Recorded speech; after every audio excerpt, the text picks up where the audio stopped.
Welcome to R J V N channel. ನಾನು ಇಂದು ನಿಮ್ಮನ್ನು ಒಂದು ಬೆಂಗಳೂರಿನಲ್ಲಿರುವ ರಾಘವೇಂದ್ರ ಸ್ವಾಮಿ ಕ್ಷೇತ್ರಕ್ಕೆ ಕರ್ಕೊಂಡು ಹೋಗ್ತಾ ಇದ್ದೀನಿ. ಇದು ಬಂದು ಮಾಗಡಿ ಜಿಲ್ಲೆಯ ತಾವರೆಕೆರೆ ಹೋಬಳಿಯ ಹೊನಗನಹಟ್ಟಿ ಎಂಬ ಗ್ರಾಮದಲ್ಲಿದೆ.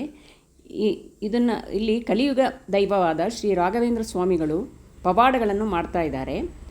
ಮಂತ್ರಾಲಯಕ್ಕೆ ಹೋಗದೇ ಇರೋರು ಈ ಕ್ಷೇತ್ರಕ್ಕೆ ಬಂದು ಸೇವೆಯನ್ನು ಸಲ್ಲಿಸಬಹುದು.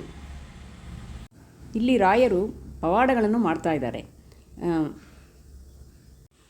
ನೀವು ಇಲ್ಲಿ ಬಂದಾಗ ಇಲ್ಲಿನ ಗುರುಗಳಾದ ಜೋಶಿಯವರನ್ನು ನೀವು ಭೇಟಿ ಮಾಡಬೇಕಾಗುತ್ತದೆ. ಅವರು ನಿಮ್ಮನ್ನು ನೋಡಿ ನಿಮಗೆ ಏನೇನು ಎಷ್ಟು ದೀಪಗಳನ್ನು ಹಚ್ಚಬೇಕಾಗುತ್ತೆ, ನಿಮ್ಮ ಕಷ್ಟಗಳನ್ನು ಅವರ ಹತ್ರ ಹೇಳಿದಾಗ ಅವರು ನಿಮಗೆ ಎಷ್ಟು ದೀಪಗಳನ್ನು ಎಷ್ಟು ವಾರ ಹಚ್ಚಬೇಕಾಗುತ್ತೆ, ಹೇಗೆ ಹಚ್ಚಬೇಕಾಗುತ್ತೆ ಅನ್ನೋದನ್ನು ಹೇಳ್ಕೊಡ್ತಾರೆ. ಮೊದಲ ವಾರದಲ್ಲಿ ಸಂಕಲ್ಪ ದಿನವನ್ನು ಆ ವಾರವನ್ನು ಲೆಕ್ಕಕ್ಕೆ ತೆಗೆದುಕೊಳ್ಳುವುದಿಲ್ಲ. ಫಾರ್ ಎಕ್ಸಾಂಪಲ್, ನೀವು 21 ವಾರ ಹಚ್ಚಬೇಕು ಅಂದರೆ ಆರೋಗ್ಯ ದೃಷ್ಟಿಯಿಂದ ನೀವು ಹಚ್ಕೋಬೇಕಾಗತ್ತೆ. ಅದೇ ಥರ ಕೆಲಸ ಕಾರ್ಯಗಳು ಆಗಬೇಕು ಅಂದಾಗ 16 ದೀಪ, ಈ ಥರ ವಾರಗಳ ಅವರ ಲೆಕ್ಕ ಹೇಳ್ತಾರೆ. ನಿಮ್ಗೆ ಯಾವ ಪ್ರಾಬ್ಲಮ್ ಇದೆ, ನೀವೇನು ದೀಪ ಹಚ್ಕೋಬೇಕು, ಎಷ್ಟು ವಾರ ಹಚ್ಚಬೇಕು ಅಂತ ಹೇಳ್ತಾರೆ. ಮತ್ತು ಇಲ್ಲಿ ಇನ್ನೊಂದು ಏನು ವಿಶೇಷತೆ ಅಂತ ಹೇಳಿದ್ರೆ, ನೀವು ಯಾವ ವಾರ ಹಚ್ಚಿತೀರಾ. ಫಾರ್ ಎಕ್ಸಾಂಪಲ್, ನೀವು ಬುಧವಾರ ಹಚ್ಚಿದರೆ ಬುಧವಾರನೇ ಹಚ್ಚಬೇಕು, ಗುರುವಾರ ಹಚ್ಚಿದರೆ ಗುರುವಾರ, ಆ ಥರ ವಾರದಲ್ಲಿ ಒಂದು ವಾರ ಯಾವುದು ಅಂತ ನೀವು ಸ್ಪೆಸಿಫೈ ಆಗಿ ಇಟ್ಕೊಂಡು ನೀವು ಅದನ್ನು ಹಚ್ಚಬೇಕಾಗತ್ತೆ. ಇಲ್ಲಿ ನಾನು ಕೇಳಿರೋ ಪ್ರಕಾರ, ಅಲ್ಲಿ ಹೋದಾಗ ನಾನು ಕೇಳಿರೋ ಪ್ರಕಾರ ಎಷ್ಟೋ ಜನಕ್ಕೆ ಎಷ್ಟೋ ವರ್ಷಗಳಿಂದ ಮಕ್ಕಳಿಲ್ಲದೆ ಇರೋರಿಗೆ ಮಕ್ಕಳಾಗಿದೆ, ಮದುವೆ ಆಗದೆ ಇರೋರಿಗೆ ಮದುವೆ ಆಗಿದೆ. ಈ ಥರ ಒಳ್ಳೊಳ್ಳೆ ಕೆಲಸ ಸಿಗದೇ ಇರೋ ನಿರುದ್ಯೋಗಿಗಳಿಗೆ ಕೆಲಸ ಸಿಕ್ಕಿದೆ. ಇದು ಅಂದರೆ ನೀವೇನು ಮಾಡಬೇಕು ಅಂದರೆ ಭಕ್ತಿ ನಂಬಿಕೆ ಇಟ್ಟು ನೀವು ದೀಪವನ್ನು ಹಚ್ಚಬೇಕಾಗತ್ತೆ. ಇದು ಮೊದಲು 21 ದೀಪ ಹಚ್ಚೋರು 21 ವಾರ ಹಚ್ಚೋರು 21 ದೀಪ ಹಚ್ಚಬೇಕು. ಅದೇ ಥರ 16 ವಾರ 16 ದೀಪ, ಈ ಥರ ದೀಪಗಳ ಲೆಕ್ಕ. ಯಾರಿಗೆ ಎಷ್ಟು ದೀಪ ಬಂದಿದೆ ಅಷ್ಟು ದೀಪವನ್ನು ಅಲ್ಲೇ ನೀವು 210 ರೂಪಾಯಿ ಕೊಟ್ಟು ಮಠದಲ್ಲಿ ತೆಗೆದುಕೊಳ್ಳಬಹುದು. ನಿಮಗೆ ಮೊದಲು ಅಲ್ಲಿ ಗುರುಗಳು ಸಂಕಲ್ಪ ಮಾಡಿಸ್ತಾರೆ. ಅದೇ ಥರ ಈಗ 16 ದೀಪ ಹಚ್ಚೋರು ಮೊದಲು ಏನು ಮಾಡಬೇಕು ಅಂತ ಹೇಳಿದ್ರೆ, ಅಲ್ಲಿ 8 ಪ್ರದಕ್ಷಿಣೆ ಹಾಕಬೇಕು. ಆಮೇಲೆ ದೀಪ ಹಿಡಿದು 8 ಪ್ರದಕ್ಷಿಣೆ ಹಾಕಬೇಕು. ಆಮೇಲೆ ಕಾಯಿಯನ್ನು ಹಿಡಿದುಕೊಂಡು ಅಲ್ಲಿ ಆ ಬೃಂದಾವನದ ಸುತ್ತದಲ್ಲಿ 30 ಪ್ರದಕ್ಷಿಣೆ ಹಾಕಬೇಕು. ಆಮೇಲೆ ಫುಲ್ಲು ಪ್ರದಕ್ಷಿಣೆ ಹಾಕಿದ ಮೇಲೆ 16 ಪ್ರದಕ್ಷಿಣೆ ಪ್ರಾಕಾರದಲ್ಲಿ ಹಾಕಬೇಕಾಗುತ್ತದೆ. ಆವಾಗ ಅದೇ ಥರ ತೆಂಗಿನಕಾಯಿನ ನೀವು ಒಂದು ಕಡೆ ಕಟ್ಟಿರಬೇಕು.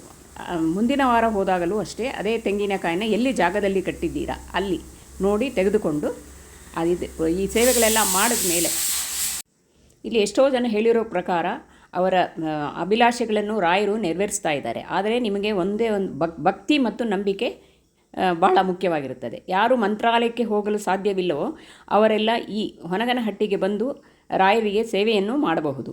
ಇಲ್ಲಿ ಪ್ರಸಾದ ಕೂಡ ನಿಮಗೆ ಪ್ರಸಾದದ ವ್ಯವಸ್ಥೆ ಕೂಡ ಇಲ್ಲಿ ಇರುತ್ತೆ. ನೋಡಿ, ಈ ಒಂದು ಬೆಂಗಳೂರಿನಲ್ಲಿ ಇಲ್ಲಿ ಒಂದು ಕಡೆ ಕಾಯಿ ಸಂಕಲ್ಪ ಅನ್ನೋದು ನಡೀತಾ ಇದೆ. ಇದು ಹೇಗೆ ಅಂದರೆ, ಇಲ್ಲಿರುವ ಗುರುಗಳಿಗೆ ಜೋಶಿಗಳಿಗೆ ಕನಸಿನಲ್ಲಿ ಬಂದು ರಾಯರು ಈ ಥರ ಭಕ್ತಾದಿಗಳು ಹೀಗೆ ಸೇವೆ ಮಾಡಿದರೆ ಅವರ ಆಸೆಗಳನ್ನು ನಾನು ನೆರವೇರಿಸುತ್ತೇನೆ ಅಂತ ಹೇಳಿದ್ದಾರೆ. ಸೊ ಈ ಥರ ನೀವು ಇಲ್ಲಿ ಬಂದು ಭಕ್ತಾದಿಗಳೆಲ್ಲರೂ ನಂಬಿ ರಾಯರನ್ನು ನಂಬಿ ತಮ್ಮ ಕಷ್ಟಗಳನ್ನು ಪರಿಹರಿಸಿಕೊಂಡ್ರೆ ಒಳ್ಳೆಯದು. ಇಲ್ಲಿ ದೀಪ ಹಚ್ಚುವ ಸಮಯ ಅಂದರೆ ಬೆಳಗ್ಗೆ 6 ಗಂಟೆಗೇ ರಾಯರ ಮಠ ತೆಗೆಯುತ್ತೆ. ಆವಾಗಿಂದ ಎಲ್ಲರೂ ಭಕ್ತಾದಿಗಳು ದೀಪವನ್ನು ಹಚ್ಬೋದು. ನೋಡಿ, ಇಲ್ಲೆಲ್ಲ ಕಾಯಿಗಳನ್ನ ಕಟ್ಟಿದ್ದಾರೆ. ಎಲ್ಲರೂ ಎಷ್ಟು ಭಕ್ತಾದಿಗಳು ನೋಡಿ, ಅವರ ಕಷ್ಟಗಳನ್ನ ತೀರಿಸ್ಕೊಳ್ಳೋಕ್ಕೆ ಕಾಯಿ ಸೇವೆಯನ್ನು ಮಾಡ್ತಾಯಿದ್ದಾರೆ. ಅದೇ ಥರ ಸಾಯಂಕಾಲ ಬಂದು 3 ಗಂಟೆಯಿಂದ 7 ಗಂಟೆವರೆಗೆ ಇಲ್ಲಿ ಕಾಯಿಗಳನ್ನು ಕಟ್ಟಬಹುದು. ಮಧ್ಯದಲ್ಲಿ ನಿಮಗೆ ಬ್ರೇಕ್ ಇರುತ್ತೆ. ಸೊ ಇಲ್ಲಿ ಈ ಥರ ಎಷ್ಟು ಭಕ್ತಾದಿಗಳು ಕಾಯಿಗಳನ್ನು ಕಟ್ಟಿ ದೇವರ ಸೇವೆ ಮಾಡ್ತಿದ್ದಾರೆ. ಆದರೆ ಒಂದೇ ಒಂದು ನಾನು ಹೇಳೋದು ಏನಂದರೆ, ಎಲ್ಲರೂ ರಾಯರನ್ನ ನಂಬಿ ರಾಯರ ಸೇವೆ ಮಾಡಿ ಅಂತ ನಾನು ನಿಮ್ಮನ್ನು ಕೋರ್ಕೊಳ್ತೀನಿ. ಅದೇ ಥರ ಇಲ್ಲಿ ನಾನು ಹೇಳ್ದಂಗೆ ಇಲ್ಲಿ ನಿಮಗೆ ಪ್ರಸಾದವನ್ನು ಕೂಡ ನೀವು ಸ್ವೀಕಾರ ಮಾಡ್ಬೋದು. ಪ್ರದಕ್ಷಿಣೆ ಹಾಕಿ ಇಲ್ಲಿನ ಪ್ರಸಾದವನ್ನು ಸ್ವೀಕಾರ ಮಾಡಿ ನೀವು ಪ್ರಸಾದದ ವ್ಯವಸ್ಥೆ ಕೂಡ ನಿಮಗೆ ಇಲ್ಲಿ ಮಠದಲ್ಲಿ ಮಾಡಿರ್ತಾರೆ. ಸೊ ಇದನ್ನೆಲ್ಲ